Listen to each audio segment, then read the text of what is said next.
Hello friend, কেমন আছেন আপনারা সবাই? আশা করি ভালোই আছেন। আপনি যদি লাইকি ইউজার হয়ে থাকেন তবে এই ভিডিওটি আপনার কাছে খুবই গুরুত্বপূর্ণ, কারণ আজকের ভিডিওতে আলোচনা করব নোটিফিকেশন সেটিং এর দ্বিতীয় পর্ব নিয়ে। আপনি যদি আমাদের প্রথম পর্বের ভিডিওটি দেখে না থাকেন তবে এই ভিডিওর শেষে আমি ওই প্রথম পর্বের ভিডিওর লিঙ্ক দিয়ে দেবো, আপনি সেখান থেকে অবশ্যই ভিডিওটি দেখে নেবেন। চ্যানেলে নতুন হলে চ্যানেলটি সাবস্ক্রাইব করবেন ও পাশে থাকা বেল আইকনে অলে ক্লিক করে দেবেন পরবর্তী ভিডিও নোটিফিকেশন সবার আগে পাওয়ার জন্য। আপনারা দেখছেন ইউবি সাপোর্ট ইউটিউব চ্যানেল, আপনাদের সাথে রয়েছি আমি উৎপল। তো চলুন আজকের ভিডিওটি শুরু করা যাক।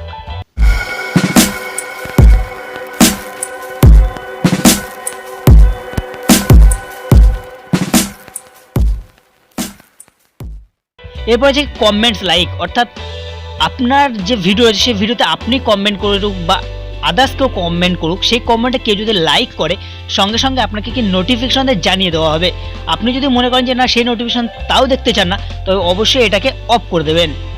এরপর আছে অ্যাডেড মি, অর্থাৎ এর মাধ্যমে কি হবে, যখন আপনাকে কেউ মেনশন করবে বা আপনি যদি চান যে আমাকে কেউ মেনশন করবে না বা আমার কাছে কোনো মেসেজ আসবে না বা মেনশনের মেসেজ আসবে না, তবে অবশ্যই এটাকে আপনি অফ করে দেবেন। আর যদি মনে করেন যে না আপনাকে সব মেনশন করবে, তবে অবশ্যই এটাকে আপনি চালুই রেখে দেবেন।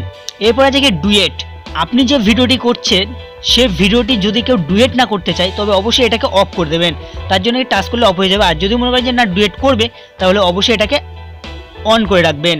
এরপরে কি রয়েছে লক স্ক্রিন নোটিফিকেশান, মানে আপনার ফোনটি যখন স্ক্রিন লক থাকবে তখন কিন্তু আপনার ফোনে অটোমেটিক নোটিফিকেশান ঢুকে যাবে। যদি আপনি এটাকে না করতে চান অবশ্যই আপনি এটাকে অফ করে দেবেন। এরপরে গেছে মেসেজ নোটিফিকেশান, মানে আপনার যখনই কোনো অফিসিয়াল থেকে মেসেজ আসবে বা আপনার ফোনে হয়তো নেট নেই, সঙ্গে সঙ্গে কী হবে, আপনাকে লাইকি অফিসিয়াল থেকে একটা মেসেজের মাধ্যমে আপনাকে জানিয়ে দেওয়া হবে। যদি আপনি মনে করেন যে না মেসেজের মাধ্যমে আপনি জানতে চান না, আপনি শুধু অনলাইনে দেখতে চান বা জানতে চান, তবে অবশ্যই এটাকে আপনি অফ করে দেবেন। অফ করে দিলে পাশে যে টাচ করবেন অফ হয়ে যাবে। আমরা চলে আসি পরের রিপোর্টিং লাইভ নোটিফিকেশান, মানে আপনি যাদেরকে ফলো করেছেন তারা যদি লাইভে থাকে কী হবে, সঙ্গে সঙ্গে দেখবেন যে কিছু নোটিফিকেশান আসে। আপনি যদি মনে করেন যে সেখান থেকে কি করবেন, যে তাদের লাইভে যে কিন্তু আপনি তাদের সাথে অংশগ্রহণ নিতে পারেন। আর আপনি যদি মনে করেন যে না আমার কাছে কোনো লাইভ নোটিফিকেশান দরকার নেই বা আমি লাইভে যাব না, ওই জন্য আমার লাইভ নোটিফিকেশান দরকার নেই, সঙ্গে সঙ্গে এটাকে আপনি অফ করে দেবেন। এরপর চলে আসছে কি লেভেল নোটিফিকেশান, এই লেভেল মানে কিভাবে আপনার লেভেলটা বাড়ছে, যে কত পার্সেন্টে বাড়ছে, কত পার্সেন্ট হলে বাড়বে। এই যেমন প্রথমটা দেওয়া আছে যে আপনার লেভেলটি যদি 100 পয়েন্ট হয় সঙ্গে সঙ্গে আপনাকে নোটিফিকেশন দিয়ে জানিয়ে দেওয়া হবে। তো এটা যদি আপনি না করতে চান অবশ্যই এটাকে আপনি অফ করে দেবেন।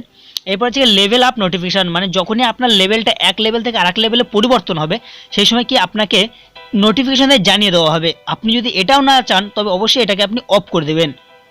এরপর হচ্ছে কি ইনভাইটেশন নোটিফিকেশান, মানে আপনাকে কেউ যদি ইনভাইট করে, আপনার ভিডিওটি ভালো লেগেছে, আপনার চ্যানেলটি এই আইডিটি ফলো করেনি, অর্থাৎ সে কী হলো সরাসরি আপনাকে ইনভাইট করলো, এই নোটিফিকেশানটা যদি আপনি না পেতে চান অবশ্যই এটাকে আপনি অফ করে দেবেন। এই তো গেল লেভেল নোটিফিকেশান। তার আগে বলে দিই, আপনার যদি লেভেল একদম কম থাকে এবং আপনি যদি লেভেল বাড়াতে চান তবে কিভাবে লেভেল বাড়াতে হবে এই নিয়ে আমি অলরেডি একটি ভিডিও বানিয়েছি আই বাটন, এবং এই ভিডিও শেষে আমি ওই ভিডিওর লিঙ্কটি দিয়ে দেবো, আপনি অবশ্যই সেখান থেকে দেখে নেবেন। সো ফ্রেন্ড, এই ছিল আজকের ভিডিওর বিষয়। ভিডিও সম্পর্কে আপনার মতামত অবশ্যই কমেন্ট করে জানাবেন। ভিডিওটি ভালো লাগলে ভিডিওতে একটি লাইক করবেন ও বন্ধুদের কাছে শেয়ার করে দেবেন। আর চ্যানেলটি যদি এখনও সাবস্ক্রাইব না করে থাকেন অবশ্যই সাবস্ক্রাইব করবেন ও পাশে থাকা বেল আইকনে অলে ক্লিক করে দেবেন পরবর্তী ভিডিও নোটিফিকেশন সবার আগে পাওয়ার জন্য। আপনি যদি আমার সোশ্যাল মিডিয়ায় ফলো করতে চান অবশ্যই ফলো করতে পারেন, লিঙ্ক ভিডিও ডেসক্রিপশন বক্সে দেওয়া রয়েছে। আজকের মতন এ পর্যন্ত, দেখা হচ্ছে পরবর্তী ভিডিওতে, ততক্ষণ ভালো থাকবেন।